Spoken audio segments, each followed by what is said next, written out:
Hello friends, मैं गौरव और आज हम बात करने वाले हैं बिटकॉइंस की। ये वही करेंसी है रे जिसका रेट 2015 में 21,000 रुपया था सिर्फ, और वहीं 8 जनवरी 2021 में इसका रेट 29 लाख हो गया है। अब इससे पहले तुम बोलो तिच्चा माइला कहीं इस पे ही तो लक्ष्मी चिट फंड नहीं चलता है। Let me explain. बात यह है कि 6 साल में यहाँ पर पैसा 138 टाइम्स बढ़ा है। ये राजू, ये बिटकॉइन शिटकॉइन तो हमारे गवर्नमेंट ने बंद करके रखा है ना, बैन किया है ना। ये तो लीगल है अपने कंट्री में। एक और एक शौक दूं, बिटकॉइंस तो हमारे इंडिया में कभी बैन ही नहीं था और ना ही किसी ने इसको इलीगल घोषित किया। इनफैक्ट लोग तो पेपैल जैसी बड़ी वेबसाइट्स पर भी बिटकॉइंस एक्सचेंज किया करते थे, और इसीलिए अगर इलीगल या बैन होता तो पेपैल ये अलाउ ही क्यों करता। देखो, प्रॉब्लम ये हुआ कि 2018 में आरबीआई ने सारे बैंक्स को ये ऑर्डर दिया था कि जो भी कंपनीज वेबसाइट और प्लेटफॉर्म्स बिटकॉइंस का इस्तेमाल कर रहे हैं उनका बैंक से एक्सेस को कैंसिल कर दो। And that's pretty much it. इस पूरे सेंटेंस में कहीं पर भी ये नहीं कहा गया है कि बिटकॉइंस बैंड है या फिर वो इलीगल है। ये राजू,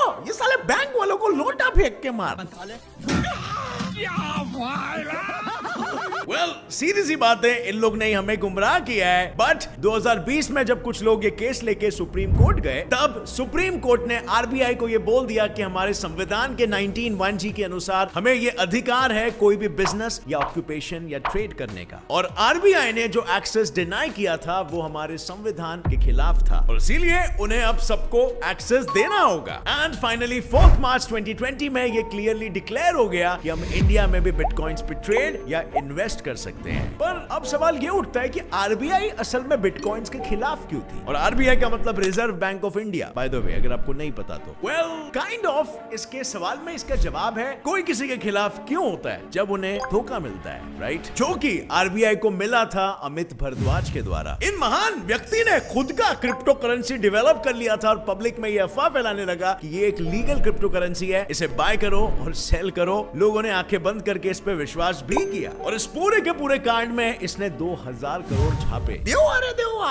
जमाना कितना खराब है। पर ये सुन के डरने का नहीं, मियां है ना, इथे थोड़ी देर में तुम्हारा गाइड करना लीगली बिटकॉइन कहां से और कैसे खरीदना और बेचना और मुनाफा कमाना। बट इससे पहले और भी कुछ ट्रस्ट इश्यूज थे आरबीआई को बिटकॉइंस को लेकर, क्योंकि हमारी जो नॉर्मल करेंसी है ना, वो कंट्रोल की जाती है गवर्नमेंट और सेंट्रल बैंक के द्वारा, और इसीलिए तो हमारे कोई भी 10, 20, 50, 100 या 500 के नोट के बीच में ये क्लियरली लिखा होता है कि I promise to pay the bearer the sum of so and so amount, और इस पे हमारे गवर्नर की ऑफिशियल साइन होती है, और साथ ही आरबीआई का स्टैंप होता है, और ऊपर ये भी लिखा होता है guaranteed by the central government. पर बिटकॉइन एक ऐसी डिजिटल करेंसी है जो किसी भी बैंक या फिर गवर्नमेंट से लिंक्ड नहीं होती है। उस पे किसी का भी कोई कंट्रोल नहीं होता, ना ही कोई ये जानता है कि इसके रेगुलेशन पे कोई ध्यान देता भी है या नहीं। अगर तुम्हारे पैसे डूब गए तो तुम किसके पास जाओगे, और इसका ना ही कोई जिक्र है कहीं पे और ना ही कोई बताता है। पर असल में ये मेन रीजन तो था ही नहीं। सारे बैंक्स और क्रेडिट कार्ड कंपनीज बिटकॉइंस के अगेंस्ट जा रहे थे, क्योंकि इससे उन्हें बहुत घाटा हो रहा था। उन्हें टैक्स नहीं मिल रहा था। और नहीं समझ में आया ना मैंने क्या बोला? वेल, सिंपल भाषा में बताता हूं, जब सभी को ये पता चला कि बिटकॉइंस पे ना तो कोई बैंक ना गवर्नमेंट किसी का भी कोई रेगुलेशन नहीं है, तो सभी ने इंटरनेशनल या नेशनल ट्रांजैक्शंस बिटकॉइंस के जरिए ही करना शुरू कर दिया। जब बैंक या गवर्नमेंट नहीं है तो इसका मतलब साफ है, हमें कोई भी टैक्सेस नहीं भरने हैं, सिर्फ और सिर्फ वो मेन अमाउंट भेजना है। और बैंक्स और क्रेडिट कार्ड कंपनीज को ये देख के भारी धक्का लगा, क्योंकि उनका बिजनेस उन्हें घाटे में जाते हुए दिख रहा था, और इसीलिए वो लोग भी बिटकॉइन की अपोजिशन पार्टी बना के बैठ गए। बट जैसे वी ऑल नो,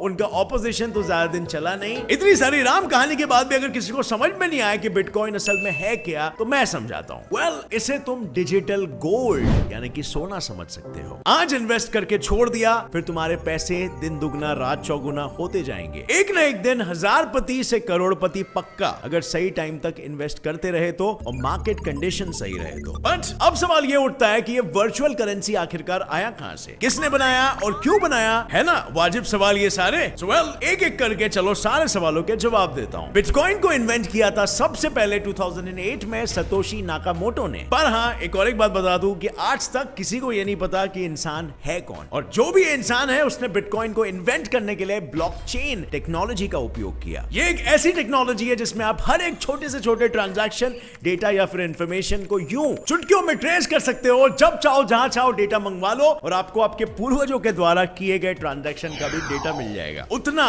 ट्रेसेबल है ये, मतलब इसमें घपला करना is equal to impossible into 1000। और अब क्योंकि टेक्नोलॉजी का नाम ही ब्लॉकचेन है तो तुम्हें एक आइडिया हो गया होगा कि इसमें बहुत सारे ब्लॉक्स में भी हो सकते हैं, है ना, जिन्हें में भी एक चेन में एक के बाद एक अरेंज कर दिया गया है। वेल, यू आर राइट, यहाँ हर एक ब्लॉक एक दूसरे के साथ इंटरलिंक्ड है। पर अगर हम बात करें एक सिंगल ब्लॉक की तो ये ब्लॉक्स बने हुए हैं डेटा, हैश और हैश ऑफ प्रीवियस ब्लॉक से। आई नो थोड़ा टेक्निकल हो गया है ना, सो रुको इसे भी इजी भाषा में समझाता हूं। डेटा यानी किसने किसको कितने बिटकॉइंस ट्रांसफर किए, मतलब सेंडर और रिसीवर का सारा इंफॉर्मेशन। और हैश एक टाइप की सिक्योरिटी है, सेम एज अपनी फिंगरप्रिंट को कंसीडर कर लो, मतलब तुम्हारे डेटा के साथ एक क्रिप्टो कोड को मिक्स किया जाता है जिसे ही हम हैश कहते हैं। और इसीलिए ताकि कोई भी हैकर किसी भी यूजर का डेटा नहीं निकाल सके। और finally hash of previous block का मतलब पहले वाले ब्लॉक का भी क्रिप्टो कोड ब्लॉक में ही होगा। तो चलो अभी क्योंकि मैंने टेक्नोलॉजी के बारे में बता दिया है तो ये भी बता ही देता हूं कि इसके फायदे क्या हैं। वेल फ्रेंड्स, इसका मेजर फायदा ये है कि इस टेक्नोलॉजी में डेटा के साथ कुछ भी छेड़खानी करना नेक्स्ट टू इम्पॉसिबल हो जाता है। एंड जेन्युइनली किसी को भी इस टेक्नोलॉजी में जरा सी भी उंगली करनी है तो जन्मों जन्म बिट जाएंगे, पर उसका काम कभी भी खत्म नहीं हो पाएगा, क्योंकि ब्लॉकचेन टेक्नोलॉजी यूज करती है P2P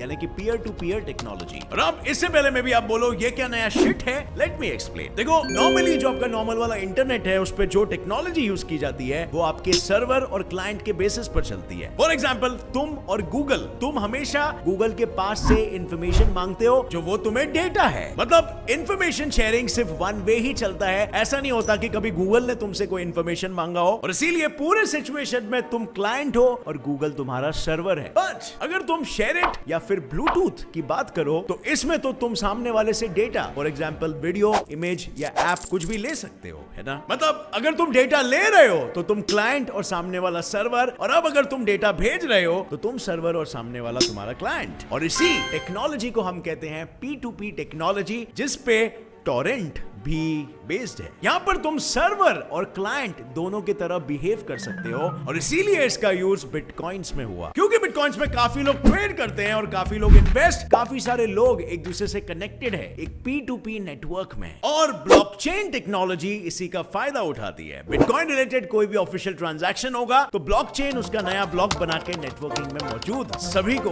भेज देगा। और डेटा टैंपरिंग करने वाले लोग क्या करते हैं, सर्वर में मौजूद डेटा को बदल देते हैं, है ना। और इसीलिए वो लोग ब्लॉकचेन में डेटा को टैंपर नहीं कर सकते, क्योंकि उन्हें वो P2P नेटवर्क में मौजूद सारे लोगों के पीसी को हैक करके सभी में मैन्युअली डेटा को टैंपर करना होगा, वरना वो आसानी से पकड़ा जाएगा। और इसीलिए इस टेक्नोलॉजी में बदमाशी के चांसेस नेक्स्ट टू इम्पॉसिबल हो जाते हैं। लेकिन इसमें एक ही प्रॉब्लम भी आती है, इसमें कोई भी ट्रांजैक्शन हो उसे नहीं तो भी 10 मिनट लग ही जाते हैं, क्योंकि ट्रांजैक्शन की ऑथेंटिसिटी चेक करने में कंप्यूटर्स को टाइम लग जाता है। और इसीलिए इसे फॉरेन कंट्रीज जैसे कि यूएसए, जापान और ऑस्ट्रेलिया में अल्टरनेटिव करेंसी के जैसे भी लोग यूज करते हैं। अगर पैसे नहीं है तो पेटीएम के जैसे डिजिटली बिटकॉइंस में पेमेंट कर लो। और वहीं पर हमारे इंडिया में कई लोगों को इसके बारे में जानकारी नहीं है, और इसीलिए यहाँ पर बहुत ही कम लोग इसे यूज करते हैं, और जो लोग यूज भी करते हैं वो भी mostly for trading and investment purpose only. और अब फ्रेंड्स, इतना बड़ा भाषण अगर दे ही दिया है तो तुम्हें मैं ये भी बता दूं कि लोग बिटकॉइंस में कैसे इन्वेस्ट करते हैं, और कैसे तुम भी इन्वेस्ट कर सकते हो अगर तुम्हें ये सही इन्वेस्टमेंट लगे तो। और मेरे हिसाब से बिटकॉइंस में इन्वेस्ट करना एक अच्छा आइडिया है, लेकिन उसके लिए आपके पास थोड़ा सा भी मार्केट की नॉलेज होनी चाहिए। ये बात तो तय है कि बिटकॉइन के जैसा रिटर्न ऑन इन्वेस्टमेंट बहुत ही कम इन्वेस्टमेंट्स देते हैं। एंड आई नो अब जब मैंने अपने सारे व्यूअर्स के लिए ये एकदम इजी पीजी बना लिया है तो बहुत से लोग इसमें इन्वेस्ट करेंगे ही। और आप सभी लोगों को मैं ये भी बताना चाहूंगा कि बैरी हिल्बर्ट, जो कि head of digital currency group है, उन्होंने पर्सनली सबके सामने आके ये कहा भी है कि बिटकॉइन एक ऐसी करेंसी है जिसमें हाई रिस्क है और साथ ही में हाई गेन्स भी। बिटकॉइंस की मार्केट 30% से राइज और फॉल होते रहता है, और इसीलिए इसमें ट्रेडिंग करना can be equal to gambling as well. क्योंकि अगर आपके पास मार्केट का नॉलेज नहीं है और ना ही आपको ट्रेड करने आता है तो जाहिर सी बात है आप ट्रेडिंग नहीं कर रहे हो, आप गैम्बलिंग कर रहे हो और आप अपना पैसा डुबा सकते हो। और इसीलिए आपको अवेयर रहना है, और आप एक बार अवेयर हो तो बस ये एक बहुत ही अच्छी अपॉर्चुनिटी है कि आप सही तरीके से इन्वेस्ट कर सकते हो। और तो और ये बात बताना भी जरूरी है कि बिटकॉइन एक वर्चुअल इन्वेस्टमेंट है, ना कि रियल इन्वेस्टमेंट। रियल यानी कि एक्चुअल इन्वेस्टमेंट नहीं है जैसे कि गोल्ड, प्लैटिनम या सिल्वर एक्सेट्रा, जिसे हम देख सकते हैं, महसूस कर सकते हैं, फील कर सकते हैं, और इनके भाव को हम मोस्टली हमेशा प्रेडिक्ट कर सकते हैं कि बढ़ते ही रहेगा। But on the other hand bitcoin के साथ ऐसा नहीं होता है, और जैसे कि हमें पता है कि बिटकॉइन का कोई बेस नहीं है, तो ये कभी भी पूरा का पूरा कोलैप्स भी हो सकता है और इसकी वैल्यू जीरो भी हो सकती है। बट ऐसा हो सकता है, ये चीज इंपॉर्टेंट है, और ऐसा भी हो सकता है कि इसकी वैल्यू एक दिन करोड़ों में चला जाए। इसीलिए ये एक तरीके का गैम्बलिंग टाइप है, और इसीलिए आपके पास मार्केट की नॉलेज होना बहुत जरूरी है कि चल क्या रहा है दुनिया में। और इसीलिए फ्रेंड्स, अगर तुम इसमें इन्वेस्ट करना चाहोगे तो सिर्फ उसी पैसों से करना जो तुम गंवाना अफोर्ड कर सकते हो। ऐसा नहीं कि एक्स्ट्रा पैसे कमाने की लालसा में तुमने लोन निकाल लिया और ट्रेडिंग करना शुरू कर दिया। इसका अंजाम डेफिनेटली खतरनाक हो सकता है। मैं पर्सनली बोलूंगा 100 से 200 के अमाउंट में शुरू करो और ट्रेडिंग स्किल्स डेवलप करने पर फोकस करो। जैसे ही बिटकॉइन का मार्केट तुम्हें अच्छे से समझ में आने लगेगा, धीरे धीरे करके पैसे बढ़ाने लगो, और जब अंदर से आवाज आएगी कि इस पे और पैसे लगा सकता हूं, मार्केट स्टेबल है, तो बस मौके पे चौका मारो। और अब फ्रेंड्स, मैंने पूरी कोशिश की है इस वीडियो में बिटकॉइंस के बारे में सब कुछ बता देने के लिए, जितना भी मैं बता सकता हूं। और अगर आपको ये पसंद आया तो एक लाइक जरूर ठोकना। बिटकॉइंस को लेकर पर्सनली आपकी क्या राय है? क्या आपने इन्वेस्ट किया है? अगर किया है तो आपका कोई मुनाफा हुआ या फिर नहीं? नीचे कमेंट करके हमारे साथ बिल्कुल शेयर करना। अगर आप नए हो इस चैनल पर तो अभी सब्सक्राइब कर लो और बेल नोटिफिकेशन ऑन करके ऑल का ऑप्शन सेलेक्ट कर लेना, ताकि आगे आने वाली हमारी कोई भी वीडियो की अपडेट आप मिस ना कर सको। As always friends, stay curious, keep learning and keep growing. जय हिंद।